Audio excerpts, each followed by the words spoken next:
Javed Malik ji report मुताबिक़ union council बुढ़ो कमरानी जे ॻोठ दात मोरी लॻे वेझो अलीआबाद शाख जे ॾाके में वेठल मोहम्मद जरवार, तालिब जरवार ऐं ॿियनि खे पीपी जे ज़िले काउंसिलर असगर उर्फ नूरुल हक अब्दुल हादी भुरगड़ीअ जी निशानीअ ते ज़िले काउंसिल असगर अली उर्फ नूरुल हक भुरगड़ी ऐं मोहम्मद अहमद जरवार खे भॼाइण ऐं लॾूं खणाइण लाइ कोर्टुनि में कूड़ियूं दरख़्वास्तूं ॾिए थो त जीअं मुंहिंजी ज़रई ज़मीन ते कब्ज़ो कई वेठा आहिनि, जॾहिं त मोहम्मद अहमद जरवार संदसि पीउ अहमद जरवार जे टाइम 1995 में हिन शाख अलीआबाद सरकारी ॾाके ते हिन रहनि पिया। हिन प्लाट ते अंबनि जा 14 वॾा वण जंहिंजी ॼमार 20 सालनि खां मथे आहे। उन खां पोइ हिन प्लाट में नर्सरी वण जी लॻल आहे, जॾहिं त ज़िले काउंसिलर असगर अली उर्फ नूरुल हक भुरगड़ी पंहिंजे पैसे ऐं ताक़त ऐं होड़ खे बरक़रार रखंदे पीपीअ खे बदनाम करण जो चकर में जरवार बिरादरी जे कुझु माण्हुनि जेको हिन वक़्तु हारपो कंदड़ आहिनि, उन्हनि खे होशी ऐं ख़र्ची ॾेई ग़रीब मोहम्मद अहमद जरवार जंहिंजे घर में बकरियुनि जो धणु मोकिले नर्सरी अंब, ज़ैतून, बेर ऐं चकू, पपीता, लीमा ऐं ॿिया क़ीमती वणनि जे भेल कराए वॾो नुक़सानु कराए जरवार बिरादरीअ खे पाण में विढ़ाइण, जानी माली नुक़सानु कराइण ऐं इलाइक़े जे माहौल ख़राब कराइण में का बि कसर नथो छॾे। हिते जे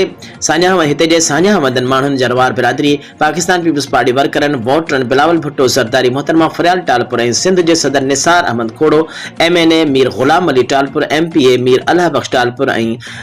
आला अमलदारनि खे अपील कंदे अर्ज़ु कयो त असीं हमेशह पाकिस्तान पीपल्स पार्टी जा हिमायती वोटर आहियूं। असांखे जीअण जो हक़ बि ॾिनो वञे।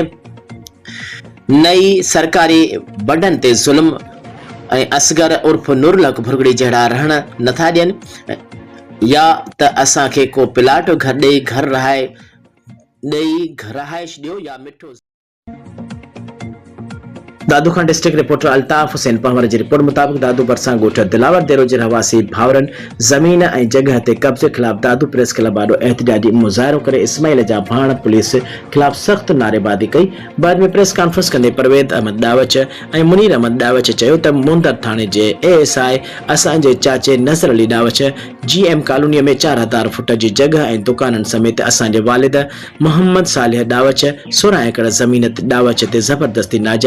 नाजायज़ पुलिस वर्दीअ जे ॾाढ ते कब्ज़ो करे ज़ुल्म करे रहियो आहे। गुज़िरियल ॾींहुं असांजे ज़मीन ते हथियारबंद ASI नज़र अली, पीर बख्श, इमदाद हुसैन, शेर अली, साबिर, काबिल, सरदार सभु दावच वठी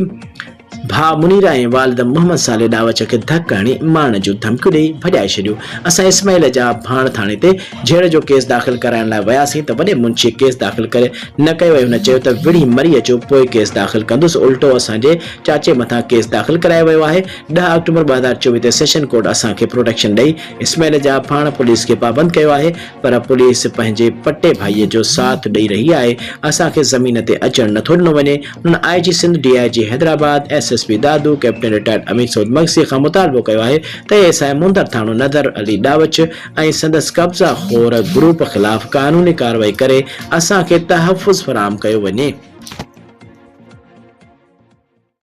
सांगड़ का ब्यूरो चीफ गुलाम कादिर कहीरी जी रिपोर्ट मुताबिक़ सांगड़ सूबाई मुहसिबे सिंध सितारा इम्तियाज़ मोहम्मद सुहेल राजपूत जी हिदायतुनि ते रीजनल डायरेक्टर मुहसिबे आला सांगड़ गुलाम शबीर मेमण पारां government boys degree college Sanghar में मुहसिबे आला जे हुक्म ऐं तरीक़ेकार बाबति आगाही फराहम करण लाइ हिकु सेमिनार मुनक़िद कयो वियो, जंहिं में शागिर्दनि भरपूर सूबत ऐं मसइलनि जे हल लाइ रीजनल डायरेक्टर मुहसिबे आला सांगड़ खां सवाल कया। मुहसिबे आला शागिर्दनि जे सवालनि जे जवाब में चयो त सूबाई खातो कहिड़ो बि हुजे, एतिरे ताईं जो तव्हांजो तालीमी इदारो छो न हुजे, जेकॾहिं तव्हांखे या तव्हांजे आसपास कंहिंखे सूबाई खाते खां का शिकायत आहे त सिर्फ़ सादे कागज़ ते दरख़्वास्त लिखी रीजनल डायरेक्टर मुहसिबे आला सांगड़ जे ऑफिस में जमा करायो, जंहिंजी का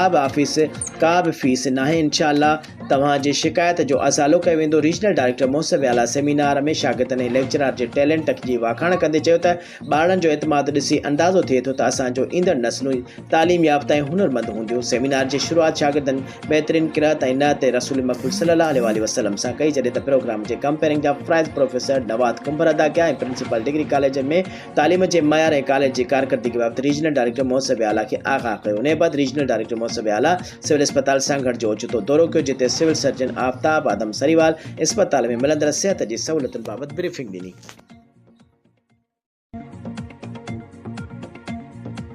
मीरपुर पठोरो खां रिपोर्ट कर रहियो आहे गुलाब गुलजूणे जो पकोड़नि जे ग़रीब वापारीअ खे SHO जाती बिना कंहिं सबूत जे संदसि पकोड़नि जी रेढ़ीअ तां गिरफ़्तार करे गुटके जे केस में चालान करे छॾियो आहे। SSP सजावल मामले जो नोटिस वठे करप्ट SHO जाती ख़िलाफ़ कार्रवाई करे पुलिस खे आख़िरी महीने जी खानापुरी करणी आहे त पोइ हक़ीक़ी मुनशियात फ़रोश पकड़ियो, बाक़ी ग़रीबनि खे रोज़गार करणु ॾियो। खानापुर महर खां रिपोर्ट कर रहे अब्दुल वहीद गडाणी खानापुर महर जे मदरसा हमादिया में जलसो मुनाक़िद कयो वियो, जंहिंमें जमियत उलमा इस्लाम सिंध जो सेक्रेटरी जनरल राशिद महमूद सुमरो, मौलाना अब्दुल कईम हालेजवी, हाफिज सिराज अहमद चन्ना, मौलाना इसाक लगारी, हबीबुल्लाह खान गबोल, हाफिज नसरुल्लाह गबोल, मौलाना मोहम्मद रमजान फुलपोट्रो, मोहम्मद साले इंदर समेत खानगढ़ जे कारकुननि वॾे अंग में शिरकत कई। उन मौके ते JUI जे मरकज़ी अॻवान मौलाना राशिद महमूद सुमरो ऐं ॿियनि खानगढ़ तालुके जे समूरनि यूनिट जे उहिदेदारनि ऐं मेंबरनि खे 28 नवंबर सखर में बाबुल इस्लाम कॉन्फ्रेंस में भरपूर शिरकत जी दावत ॾिनी, जंहिं ते खानगढ़ तालुके जे कारकुननि खे भरपूर नमूने शिरकत करण जी यकीन दहानी कराई। उन मौके ते मीडिया सां ॻाल्हाईंदे मौलाना राशिद महमूद सुमरो चवणु हो त 28 नवंबर ते बाबुल इस्लाम कॉन्फ्रेंस थी रही आहे, जंहिं जूं तयारियूं मुकमल कयूं वियूं आहिनि। उन चयो त सिंध जे बरंदड़ मसइलनि ते ऐं सिंध जे अमन अमान जे सूरतहाल ते मेरठ जे क़त्लेआम ख़िलाफ़, थाड़ियल कल्चर ख़िलाफ़, इस्पतालुनि ऐं स्कूलनि जे अंदरि तालीम जो क़त्ल, सिहत जो क़त्ल ऐं ख़ासि तौर ते आम माण्हू जेको हिन वक़्तु तड़पी रहियो आहे, उन्हनि समूरनि अवामी इशूज़ ते अवाम जी भरपूर नुमाइंदगी करण लाइ सखर में बाबुल इस्लाम जलसो थी रहियो आहे। राशिद महमूद सुमरो चयो त उहो तसवुर ॾिनो पियो वञे त सिंध हिकु सेक्युलर ऐं लिबरल बणिजी पई आहे। उन लिबरल ऐं सेक्युलर सिंध में इस्लाम ऐं दीन जे ख़िलाफ़ जेको ज़बान इस्तेमालु कंदो उन जे इज़हार जी आज़ादी जो नालो ॾिनो पियो वञे। इज़हार जी आज़ादी जो इहो मतिलबु न आहे कंहिं जे शान में गुस्ताखी कयो ऐं कंहिंखे गारियूं ॾेई। अमली तौर ते सिंध में सभ खां सघारो आवाज़ जमियत उलमा इस्लाम रही आहे। मुंहिंजे वालिद ख़ालिद महमूद सुमरो जो सेनेट में किरदारु कंहिंखां ढकियल छुपियल न आहे। 70 सालनि में असां पाकिस्तान जी पार्लियामेंट में कंहिं धरतीअ जो केस ईअं नाहे विढ़ियो जीअं मुंहिंजे वालिद शहीद ख़ालिद महमूद सुमरो विढ़ियो। सिंध में कारूंजर जो मसइलो हुजे, सिंध जे ॿेटनि जो मसइलो हुजे, सिंध जे जज़ीरनि जो मसइलो हुजे, धाड़ियल कल्चर ख़िलाफ़ JUI हर मामले ते पाण टंडोबागू खां रिपोर्ट कर रहियो आहे गुलाम अली खोसो। टंडोबागू इनकम सपोर्ट सेंटर ते 2 ॾींहनि खां पहुतल डिप्टी डायरेक्टर PISP डिवाइस होल्डरनि खे औरतुनि जे आयल किस्त वारी रक़म मां कटौती करण खां नक में नाकेली विझी छॾी। डिवाइस होल्डरनि कटौती बंदि थी वञण ते नेटवर्क न हुअण जो बहानो बणाए परेशान करणु शुरू करे छॾियो। सवे औरतुनि जूं टंडोबागू वारे सेंटर ते पिया लॻल आहिनि, जॾहिं त सेंटर ते मौजूदु PISP जे डिप्टी डायरेक्टर सईद खान सहाफ़ियुनि सां ॻाल्हाईंदे चयो त कंहिं बि डिवाइस होल्डर खे का बि कटौती करणु न ॾिबी। जंहिं बि डिवाइस होल्डर ख़िलाफ़ु कटौती करण जो सबूत मिलियो त उन ख़िलाफ़ु इस्लामाबाद जे मरकज़ी ऑफिस में शिकायत दर्ज करे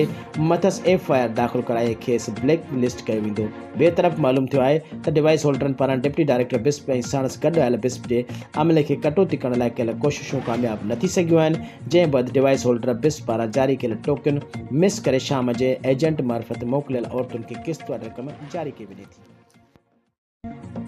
नौशर फिरोज खां रिपोर्ट कर रहियो आहे Zulfikar turgor. Sindh university campus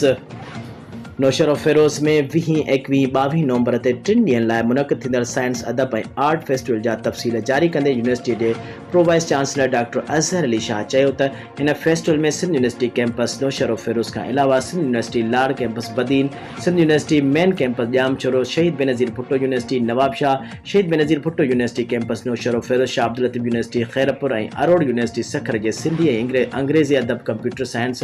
information technology, business department जे शागिर्दनि तरफ़ां सिंध में आलमी अदब जा 7 जग मशहूर थिएटर पेश कया वेंदा, जंहिंमें जॾहिं त 40 खां वधीक कंप्यूटर साइंस, इंफॉर्मेशन टेक्नोलॉजी जा प्रोजेक्ट्स ऐं बिज़नेस इंटरप्रेन्योर जा स्टॉल लॻाया वेंदा। कैंपस जो pro vice chancellor doctor Azhar Ali Shah जो चवणु आहे त साइंस अदब आर्ट जे संगम सां असीं बहितर इंसान, बहितर मुआशिरो जोड़े सघूं था। हिन फेस्टिवल जो बुनियादी मक़सदु इहो आहे त सिंध जे समूरनि यूनिवर्सिटियुनि में पढ़ंदड़ शागिर्दनि खे मौक़ो फ़राहम कजे ऐं पंहिंजे इल्म ऐं ॾात जे रोशनीअ में समाज जी भलाई लाइ इल्मी सरगर्मियूं में हिसो वठी सघनि था। असां समूरनि शागिर्दनि ऐं उस्तादनि ऐं महिमाननि खे नौशर फिरोज अचण ते भलीकार चऊं था।